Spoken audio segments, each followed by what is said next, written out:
Assalamualaikum warahmatullahi wabarakatuh. Salam hebat. Kembali lagi di channel Adi Kredibilitas. Kredibilitas, sabar bos. Nah, pembahasan kita kali ini ya mungkin berbeda dari yang konten-konten sebelumnya ya, karena memang konten yang mau kita bahas ini terkait dengan permasalahan yang mungkin sering kita dengar, namun ada hal yang memang tidak pernah kita dengar.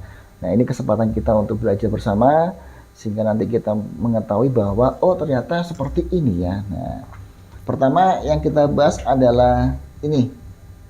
Pertama yang kita bahas adalah ojol ya. Permasalahan, sebenarnya permasalahan ini ada beberapa sih, cuman memang kita bahas satu persatu biar nanti kita bisa saling diskusi, biar nanti kalian di sana bisa memberikan saran kepada kami, ditulis di kolom komentar, nanti bisa segera kami tindak lanjuti ya. Jadi memang dalam kasus ini kita butuh pemikiran bersama nih ya, karena memang alangkah bijaknya, alangkah baiknya ketika ada persoalan kita diskusikan bersama. Jadi ada ada beberapa masukan yang perlu kita terapkan di situ. Nah ini, jadi kemarin ada informasi dari rekan-rekan ojol bahwa ada rekan ojol ini pada saat bekerja, pada saat berada di jalan ini dihentikan oleh debt collector. Nah, jangan salah paham juga. Debt collector ini, jika kita bicara soal debt collector, maka pasti ada kewajiban yang belum diselesaikan. Nah, jadi sebut saja namanya Mas Slamet, rekan ojol kita ini belum menyelesaikan tunggakan yang memang harus segera diselesaikan. Padahal memang ini sisanya 6 bulan loh. Jika kita lihat riwayatnya ya, ini ada 35 angsuran, namun Mas Slamet ini sudah menyelesaikan sampai di 29 angsuran, berarti tinggal 6 saja ini. Nah, tapi ya memang yang namanya kondisi orang ya, kita tidak pernah tahu. Bulan ini kita bisa usahanya lancar, bulan depan usaha lancar, tapi di bulan berikutnya ada kendala. Nah ini kita kan juga tidak tahu, tapi kita pada pembahasan ini kita tidak bahas tidak bahas persoalan ini ya, persoalan tentang tunggakan.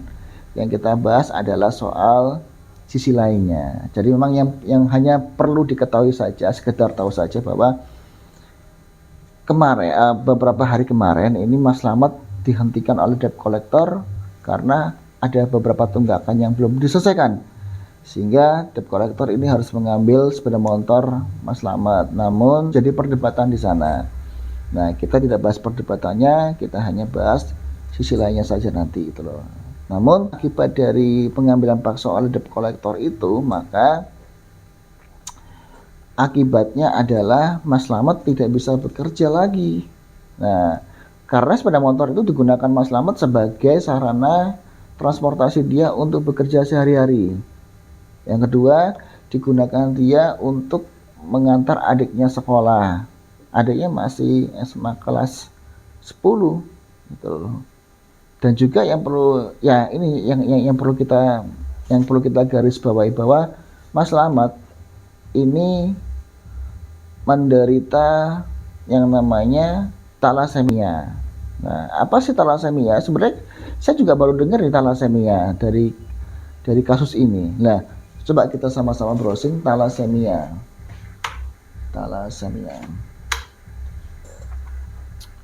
Nah,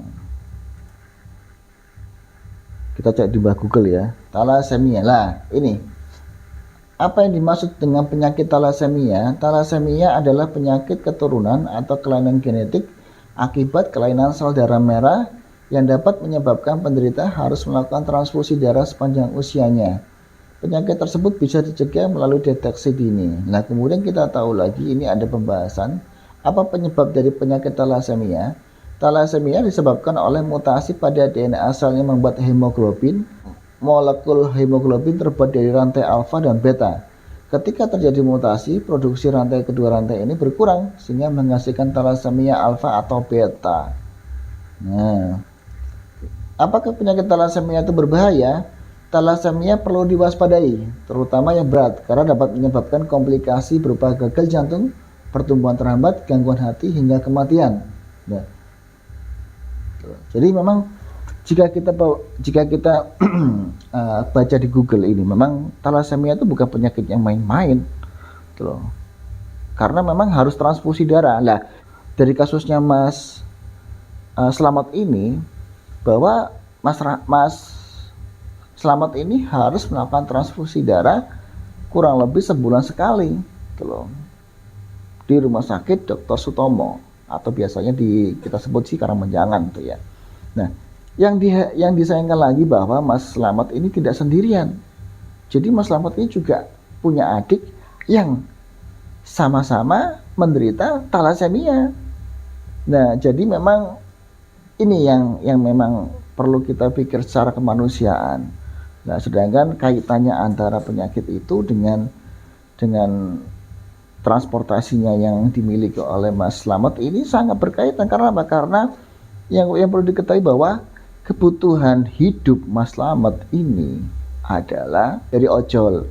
Dengan ojol dia bisa mendapatkan uang di setiap harinya, dan dia juga harus membantu ibunya. Nah, kemarin pada waktu hari Minggu kemarin, kami datang ke rumahnya Mas Slamet untuk mengetahui persis bagaimana kondisi kehidupan Mas Slamet di rumah. Nah, setelah kami kunjungi, bahwa memang kalau kami rasa berdasarkan penilaian kami, Mas Slamet ini butuh dibantu, gitu. Karena bukan berarti begini ya, bukan berarti ketika kita bantu orang ini tidak berusaha apapun. Justru kami tidak merespon itu. Kalau misalkan yang kami kunjungi kemudian mereka tidak punya usaha, tidak berusaha apa-apa untuk memperbaiki hidupnya, dia hanya mengandalkan bantuan, itu justru kami tidak respect. Tetapi yang kami respect di sini adalah Mas Slamet, meskipun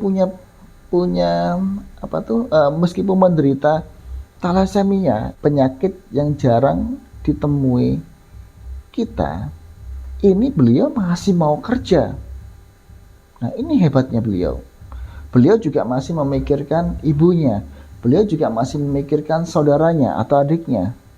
Dengan mempunyai tanggungan begitu, maka beliau harus bekerja ini. Dengan kondisi yang memang bisa kita lihat, Mas Slamet ini kurang sehat, tuh ya. Jadi memang ini contoh rumahnya. Ini kemarin pada waktu kami berkunjung ke rumahnya dengan kondisi begini, ya. Nanti kami tampilkan videonya di sini, bagaimana kondisi rumah beliau, ya. Sehingga kenapa kami harus menyuarakan ini, supaya nanti beberapa rekan-rekan di sana bisa membantu beliau, ya. Karena memang usaha beliau ini bukan main-main, dan memang beliau ini memang bersemangat, gitu. Karena kemarin saya dapat informasi juga bahwa beliau ini sempat putus asa dengan penyakit seperti itu, tapi rekan-rekan sesama ojol ini berusaha untuk memotivasi beliau, sehingga beliau sendiri kemarin menyampaikan bahwa ada motivasi dari teman-teman ojol yang membuat dia berusaha untuk semangat kembali. Nah, jadi tepuk tangan untuk Mas Slamet, meskipun menderita penyakit yang tidak biasa kita temui, namun beliau tetap berusaha bagaimana caranya beliau untuk memenuhi kebutuhan hidupnya sendiri dan juga kebutuhan ibu dan adik-adiknya. Itu. Nah, jadi memang itulah yang memang bisa kita sampaikan di sini, ya. Jadi garis besarnya adalah Mas Slamet penderita penyakit thalassemia, di mana thalassemia ini adalah penyakit yang memang perlu diwaspadai, terutama yang berat, karena dapat menyebabkan komplikasi dan berupa gagal jantung, pertumbuhan terhambat, gangguan hati hingga kematian. Nah, apalagi kemarin kami melihat kondisi Mas Slamet ini, maaf ya, pertumbuhannya memang sangat lambat loh dengan usia segitu, ya. Jadi kami harapkan sama-sama kita bergandengan tangan, sama-sama kita bantu Mas Slamet biar bisa kembali produktif untuk keluarganya. Kemudian juga kemarin kita lihat rumahnya, ini kelihatannya juga perlu perhatian dari rekan-rekan di sana, dari Pemda juga, yang bisa kita dari Pemkot Surabaya, ya kami harapkan bisa membantu beliau, karena memang kemarin waktu saya ke sana itu kondisi rumah beliau ini sebelumnya, kalau informasi dari rekan-rekan ojol, bahwa sebelum dibantu ini rumahnya Mas Slamet ini sangat tidak layak gitu loh. Namun setelah dibantu oleh seorang tokoh gitu ya, tapi mohon maaf, bukan bermaksud untuk apa ya, bukan bermaksud untuk merendahkan, bukan bermaksud untuk apa ya, tidak menghargai, tapi yang kita lihat kemarin itu memang belum rampung, sehingga batu-batu bata putih itu jika hujan dari luar bisa ngerembes ke dalam, kemudian juga bisa mengenang di bawah. Jadi masih perlu beberapa renovasi rumah agar agar Mas Slamet dan keluarganya dapat tidur tenang seperti kita semua. Nah, itu. Apalagi kemarin kami masuk ke sana pertama itu kita lihat banyak ember tuh di depan-depan. Jadi pada waktu itu kan hujan, kita datang ke sana. Di depan rumah itu banyak ember-ember. Nah, ternyata ember itu digunakan untuk keluarga Mas Slamet sebagai menampung air hujan untuk kebutuhan hidupnya sehari-hari di situ. Nah, jadi memang ya atas dasar ini kami berusaha untuk mengajak rekan-rekan di sana, ayo sama-sama kita bantu Mas Slamet supaya Mas Slamet bisa bekerja lagi, produktif lagi untuk keluarganya, karena memang sepeda motor ini sangat vital bagi keluarga Mas Slamet. Selain digunakan untuk bekerja sehari-hari, motor ini juga digunakan untuk mengantar adiknya dan dia untuk kontrol ke dokter karena penyakit talasemianya itu. Namun semangat beliau meskipun memiliki menderita talasemia, beliau sungguh luar biasa. Dia tidak pernah berhenti untuk bekerja. Beliau bersemangat dan beliau ini memiliki hati yang benar-benar luar biasa kalau bagi saya. Karena kenapa? Sampai sekarang beliau tidak menikah. Karena kekhawatiran beliau jika nanti beliau menikah itu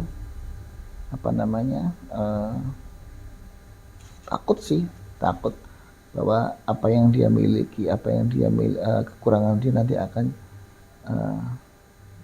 berlanjut kepada istri dan anaknya. Nah, karena kekhawatiran itu maka beliau tidak menikah. Ini kalau bagi saya ini beliau ini benar-benar luar biasa. Ya, jadi memang beliau tidak ingin orang lain seperti dia, dan beliau tetap ingin bekerja untuk memenuhi kebutuhan hidup beliau dan juga ibunya dan adiknya. Nah, alhamdulillahirrahmanirrahim. Jadi memang luar biasa sekali. Ketika saya ke sana itu memang saya harus merasakan syukur yang banget kepada diri saya sendiri atas yang Tuhan berikan. Makanya dari itu sering-seringlah kita untuk terjun ke bawah, sering-seringlah kita untuk membantu sesama, sehingga ketika kita sering begitu, kita nanti akan memiliki rasa bersyukur yang besar terhadap Tuhan Yang Maha Esa, bahwa apa yang Tuhan berikan itu saat ini adalah sesuatu yang luar biasa bagi kita semua. Nah, habis ini saya berikan informasi video kunjungan kami ke Mas Slamet, ya, sehingga nanti kita bisa merasakan apa yang dirasakan Mas Slamet, ya. Itu. Oh ya, satu lagi informasi bahwa Mas Slamet menunjukkan kepada saya bahwa di perutnya itu ada semacam ini ya, bekas operasi di mana ini proses pengambilan limpa. Nah, nanti di video selanjutnya akan dijelaskan bagaimana tentang Mas Slamet dan bagaimana kondisi rumahnya. Oke, sekian dari saya, ya. Semoga rekan-rekan di sana terketuk hatinya untuk membantu beliau, karena beliau bukan orang yang putus asa, beliau bukan orang yang malas, beliau bukan orang yang minta-minta, beliau adalah pekerja keras. Dan untuk pemerintah Kota Surabaya, mungkin bisa melihat kondisi Mas Slamet di rumahnya dan apa yang dialami Mas Slamet, sehingga nanti sama-sama dengan rekan-rekan di luar sana, antara swasta, antara individu, antara Pemkot Surabaya, bisa bergandengan tangan untuk membantu Mas Slamet. Oke, terima kasih dari kami. Semoga apa yang kita sampaikan di sini membuat pelajaran bagi kita semua, menjadi menjadi suatu teguran bahwa kita harus meningkatkan rasa syukur kita kepada Tuhan Yang Maha Esa atas apa yang kita miliki. Oke, begitu. Salam hebat dari Kredibilitas. Wassalamualaikum warahmatullahi wabarakatuh. Kredibilitas, sabar bos. Gimana Mas? Ini itu kan kapan hari itu kan bedah rumah. Asal mulanya ini sampai selesai. Dan kok tiba-tiba itu ya hanya gini yang saya terima. Bedah rumahnya dari mana nih Mas? Enggak tahu itu dari Pemkot bukan? Kurang paham saya. Dari Pemkot atau gimana? Ini kan sama sebelah. Ini saya sudah nyeleng sedikit-sedikit ini nambah ya sedikit-sedikit. Tapi berhubung nggak cukup uangnya ya sudah. Kayak gini masih tunggu uang tabungan lagi akhirnya kalau ada rezeki lah itu istilahnya. Ya ini Mas, yang buat kontrol adik saya kan juga tergantung saya kan, kontrol adik kan juga iya sakit kan. Kalau aku kan mulai 1,5 tahun kena thalassemia, dan kisaran umur 13 tahun itu splektomi, diambil limpahnya. Splektomi? Iya. Saya Mas. Ini splektomi Mas. Jadi dokter menyarankan, dulu kan perut saya itu kan besar, dokter menyarankan untuk diambil supaya tidak mengganggu organ lainnya. Yang dari itu akhirnya saya setiap bulannya itu harus rutin ke rumah sakit. Ya sama halnya sama adik saya itu. Splektomi? Iya, splektomi itu istilahnya operasi pengambilan limpa. Operasi pengambilan, namanya splektomi ya. Agar biar tidak mengganggu organ yang lainnya. Jadi untuk bertahan hidup ya itu tadi, setiap bulannya harus ke dokter Sutomo itu untuk menjalani transfusi darah. Berarti kayak semacam Mas yang tambah darah begitu? Iya, tambah darah. Kayak ginjal gitu ya, orang yang sakit ginjal? Ya hampir mirip lah. Kalau ginjal itu kan misalnya kan itu kan dia melewati mesin. Kalau kita kan enggak. Kalau saya itu hanya lewat selang infus itu. Hanya selang infus. Jadi ya itu. Jadi ketika kita masuk ya tanggal berapa gitu, kan dicek dulu HB-nya berapa. Kalau di anak-anak thalassemia itu kisaran di bawah 10. Biasanya kalau aku tiap bulan itu selalu cek itu 5,6. Enggak mesti sih, kadang 6. Enggak sampai normal kayak orang normal pada umumnya 10 gitu. 10 normalnya Mas? Iya. Kalau orang normal itu kan kalau capek itu kan bisa istirahat, bisa full lagi kalau darahnya. Kalau anak-anak seperti saya itu thalassemia sama adik itu harus ke dokter buat untuk bertahan hidup. Selama yaitu tadi selamanya. Sebulan sekali Mas ya? Iya. Ya terus transfusi darah Mas yang dimasukkan infus? Iya, jadi dari pendonor didonorkan ke saya. Gitu Bu ya? Yang kebetulan itu kan 3 saudara. Yang satunya pas zaman dulu itu kan semua kan serba bayar Mas. Semua serba bayar, dan ekonomi keluarga kami itu kan dibilang nggak cukup lah, nggak mampu lah semuanya, nggak mampu ya, jadi harus mengalah adik mungkin sudah dipanggil menghadap yang kuasa. Adik yang nomor berapa itu Bu? Itu yang nomor 3. Yang nomor 5 ini sekolah Nur Anita itu, tapi dia kontrol rutin ke dokter Sutomo, sama halnya sama dengan kalau masih anak-anak kan adik saya itu yang nomor 5 itu kan Nur Anita itu kan masih anak-anak, jadi dia kontrol kurang. Kalau aku kan sudah dewasa harus rawat inap menjalaninya. Ada pantangan makan Mas? Nggak ada? Dari dokter sih nggak ada sih. Cuman kalau kan anak-anak seperti saya kan thalassemia itu kebanyakan zat besi karena dia nggak bisa membuangnya itu. Kebanyakan zat besi Mas ya? Iya. Jadi ya itu yang akan merusak organ semuanya kan.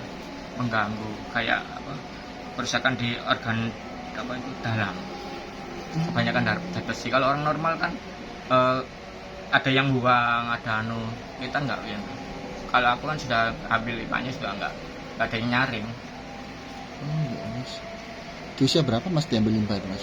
Kisaran umur 13-14an. Itu besar segini Mas, aku dulu itu mau kemana-mana itu minder. Itu kenapa sih Mas? Gara-gara apa sih Mas kok limpa? Itu tadi karena kalau semakin semakin boros dia menyerap darah itu Mas, menyerap darah dia. Limpa itu kalau nggak normal itu ya tadi menyerap darah. Jadi semakin sering ke rumah sakit untuk transfusi. Anak-anak ya beda-beda sih, kategorikan itu beda-beda. Ada yang di dokter itu tuh 2 minggu ada yang kontrol, ada yang 3 minggu, nggak mesti sih, tergantung kebutuhannya. Untuk bertahan hidup itu gimana sih caranya supaya normal gini. Ya itu tadi kalau yang istilahnya kan nggak bisa capek-capek anaknya. Tapi gimana ya, namanya sekolah juga capek, iya, Ibu, kerja ya. juga capek. Jadi yang semua nggak mau ya harus kita di rutin 1 bulannya. Adik juga diambil limpa enggak Mas ya? Enggak, moga-moga ya Mas. Jangan sampai ya Bu ya, udah. Ya, soalnya saya dulu itu ya gitu dianjurkan kamu ambil limpa supaya bisa normal, supaya nggak mengganggu organ lain gitu. Yang tetap transfusi. Transfusi memang harus wajib Mas ya? Nggak bisa ditunda wes. Memang harus hitungannya bahan pokok hitungannya. Bahan pokok itu untuk itu ya kan. Soalnya apa kalau nggak transfusi tambah kasihan organnya.